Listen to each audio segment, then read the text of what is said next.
Chapter 4. The Baudelaire orphans copied the puttanesca recipe from the cookbook onto a piece of scrap paper, and Justice Strauss was kind enough to escort them to the market to buy the necessary ingredients. Count Olaf had not left them very much money, but the children were able to buy everything they needed. From a street vendor, they purchased olives after tasting several varieties and choosing their favorites. At a pasta store, they selected interestingly shaped noodles and asked the woman running the store the proper amount for 13 people, the 10 people Count Olaf mentioned, and the 3 of them. Then, at the supermarket, they purchased garlic, which is a sharp-tasting bulbous plant, anchovies, which are small salty fish, capers, which are flower buds of a small shrub and taste marvellous, and tomatoes, which are actually fruits and not vegetables, as most people believe. They thought it would be proper to serve dessert, and bought several envelopes of pudding mix. Perhaps the orphans thought if they made a delicious meal, Count Olaf might be a bit kinder to them. "Thank you so much for helping us out today," Violet said, as she and her siblings walked home with Justice Strauss. "I don't know what we would have done without you." "You seem like very intelligent people," Justice Strauss said. "I dare say you would have thought of something. But it continues to strike me as odd that Count Olaf has asked you to prepare such an enormous meal." "Well, here we are. I must go inside and put my own groceries away. I hope you children will come over soon and borrow books from my library." "Tomorrow?" Klaus said quickly. "Could we come over tomorrow?" "I don't see why not," Justice Strauss said, smiling. "I can't tell you how much we appreciate this," Violet said, carefully.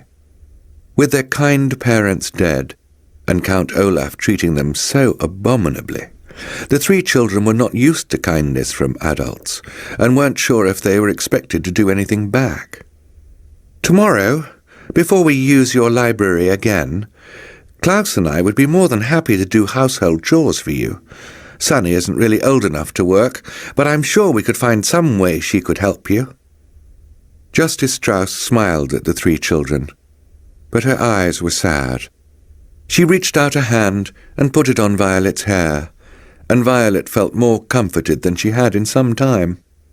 "That won't be necessary," Justice Strauss said. "You are always welcome in my home." Then she turned and went into her home, and after a moment of staring after her, the Baudelaire orphans went into theirs. For most of the afternoon, Violet, Klaus, and Sunny cooked the puttanesca sauce according to the recipe. Violet roasted the garlic and washed and chopped the anchovies. Klaus peeled the tomatoes and pitted the olives. Sunny banged on a pot with a wooden spoon, singing a rather repetitive song she had written herself. And all 3 of the children felt less miserable than they had since their arrival at Count Olaf's. The smell of cooking food is often a calming one, and the kitchen grew cosy as the sauce simmered, a culinary term which means cooked over low heat. The 3 orphans spoke of pleasant memories of their parents, and about Justice Strauss, who they agreed was a wonderful neighbour, and in whose library they planned to spend a great deal of time. As they talked, they mixed and tasted the chocolate pudding. Just as they were placing the pudding in the refrigerator to cool, Violet, Klaus, and Sunny heard a loud booming sound as the front door was flung open, and I'm sure I don't have to tell you who was home. "Orphans?" Count Olaf called out in his scratchy voice. "Where are you, orphans?" "In the kitchen, Count Olaf," Klaus called. "We're just finishing dinner." "You'd better be," Count Olaf said, and strode into the kitchen. He gazed at all 3 Baudelaire children with his shiny, shiny eyes. "My troop is right behind me, and they are very hungry. Where is the roast beef?" We didn't make roast beef, Violet said. We made puttanesca sauce. What? Count Olaf asked. No roast beef. Wanted roast beef, Klaus said. Count Olaf slid toward the children so that he looked even taller than he was. His eyes grew even brighter, and his one eyebrow raised in anger. In agreeing to adopt you, he said, I have become your father, and as your father, I am not someone to be trifled with. I demand that you serve roast beef to myself and my guests. We don't have any, Violet cried. We made puttanesca sauce. No, no, no, Sonny shouted. Count Olaf looked down at Sonny, who had spoken so suddenly.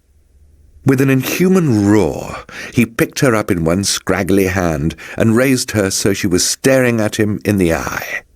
Needless to say, Sonny was very frightened and began crying immediately, too scared to even try to bite the hand that held her. Put her down immediately, you beast! Klaus shouted. He jumped up, trying to rescue Sonny from the grasp of the Count, but he was holding her too high to reach. Count Olaf looked down at Klaus and smiled a terrible, toothy grin, raising the wailing Sonny up even higher in the air.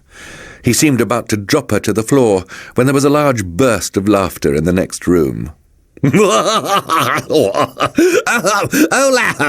Where's Olaf? Voices called out.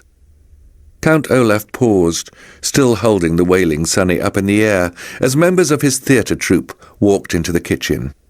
Soon they were crowding the room, an assortment of strange-looking characters of all shapes and sizes. There was a bald man with a very long nose, dressed in a long black robe. There were two women who had bright white powder all over their faces, making them look like ghosts. Behind the women was a man with very long and skinny arms, at the end of which were two hooks instead of hands.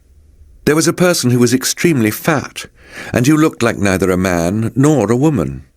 And behind this person, standing in the doorway, were an assortment of people the children could not see, but who promised to be just as frightening. Here you are, Olaf, said one of the white-faced women. What in the world are you doing? I'm just disciplining these orphans, Count Olaf said. I asked them to make dinner, and all they have made is some disgusting sauce. You can't go easy on children, the man with the hook hand said. They must be taught to obey their elders. The tall, bald man peered at the youngsters. Are these, he said to Count Olaf, those wealthy children you were telling me about? Yes, Count Olaf said. They are so awful, I can scarcely stand to touch them. With that, he lowered Sonny, who was still wailing, to the floor. Violet and Klaus breathed a sigh of relief that he had not dropped her from that great height. I don't blame you, said someone in the doorway. Count Olaf rubbed his hands together as if he had been holding something revolting instead of an infant. Well, enough talk, he said. I suppose we will eat their dinner even though it is all wrong. Everyone, follow me to the dining room, and I will pour us some wine. Perhaps by the time these brats serve us, we will be too drunk to care if it is roast beef or not. Hurrah! Cried several members of the troupe, and they marched through the kitchen, following Count Olaf into the dining room. Nobody paid a bit of attention to the children, except for the bald man, who stopped and stared Violet in the eye. You're a pretty one, he said, taking her face in his rough hands. If I were you, I would try not to anger Count Olaf, or he might wreck that pretty little face of yours. Violet shuddered, and the bald man gave a high-pitched giggle and left the room. The Baudelaire children, alone in the kitchen, found themselves breathing heavily, as if they had just run a long distance. Sonny continued to wail, and Klaus found that his eyes were wet with tears as well. Only Violet didn't cry, but merely trembled with fear and revulsion, a word which here means an unpleasant mixture of horror and disgust. For several moments, none of them could speak. "This is terrible, terrible," Klaus said finally. "Violet, what can we do?" "I don't know," she said. "I'm afraid." "Me too," Klaus said. "Hux," Sonny said, as she stopped crying. "Let's have some dinner," someone shouted from the dining room, and the theatre troupe began pounding on the table in strict rhythm, which is an exceedingly rude thing to do. "We'd better serve the puttanesca," Klaus said, "or who knows what Count Olaf will do to us." Violet thought of what the bald man had said about wrecking her face and nodded. The two of them looked at the pot of bubbling sauce, which had seemed so cosy while they were making it, and now looked like a vat of blood. Then, leaving Sonny behind in the kitchen, they walked into the dining room, Klaus carrying a bowl of the interestingly shaped noodles, and Violet carrying the pot of puttanesca sauce and a large ladle with which to serve it. The theatre troupe was talking and cackling, drinking again and again from their wine cups, and paying no attention to the Baudelaire orphans as they circled the table serving everyone dinner. Violet's right hand ached from holding the heavy ladle. She thought of switching to her left hand, but because she was right-handed, she was afraid she might spill the sauce with her left hand, which could enrage Count Olaf again. She stared miserably at Olaf's plate of food and found herself wishing she had bought poison at the market and put it in the puttanesca sauce. Finally, they were through serving, and Klaus and Violet slipped back into the kitchen.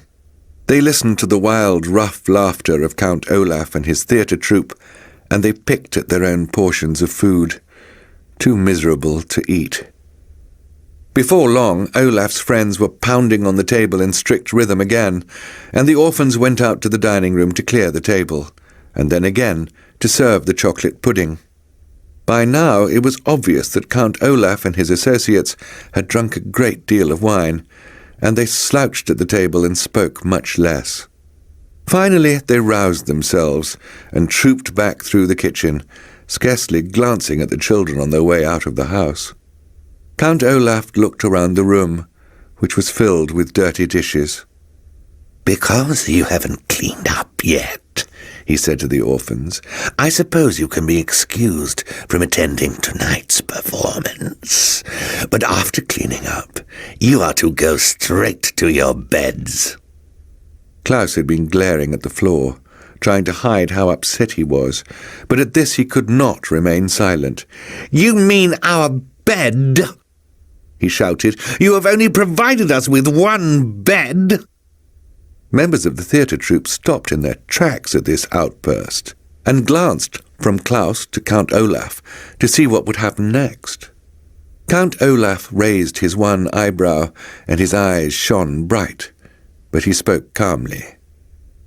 "If you would like another bed," he said, "tomorrow you may go into town and purchase one." "You know perfectly well we haven't any money," Klaus said. "Of course you do," Count Olaf said, and his voice began to get a little louder. "You are the inheritors of an enormous fortune." "That money," Klaus said, remembering what Mr. Pose said, "is not to be used until Violet is of age." Count Olaf's face grew very red. For a moment he said nothing. Then in one sudden movement he reached down and struck Klaus across the face. Klaus fell to the floor, his face inches from the eye tattooed on Olaf's ankle. His glasses leaped from his face and skittered into a corner. His left cheek, where Olaf had struck him, felt as if it were on fire. The theatre troupe laughed, and a few of them applauded as if Count Olaf had done something very brave instead of something despicable. "Come on, friends," Count Olaf said to his comrades. "We'll be late for our own performance." "If I know you, Olaf," said the man with the hook hands, "you'll figure out a way to get at that Baudelaire money." "We'll see," Count Olaf said, but his eyes were shining bright, as if he already had an idea. There was another loud boom as the front door shut behind Count Olaf and his terrible friends, and the Baudelaire children were alone in the kitchen. Violet knelt at Klaus's side, giving him a hug to try to make him feel better. Sonny crawled over to his glasses, picked them up, and brought them to him. Klaus began to sob, not so much from the pain, but from rage at the terrible situation they were in. Violet and Sonny cried with him, and they continued weeping as they washed the dishes, and as they blew out the candles in the dining room, and as they changed out of their clothes and lay down to go to sleep. Klaus in the bed, Violet on the floor, Sonny on her little cushion of curtains.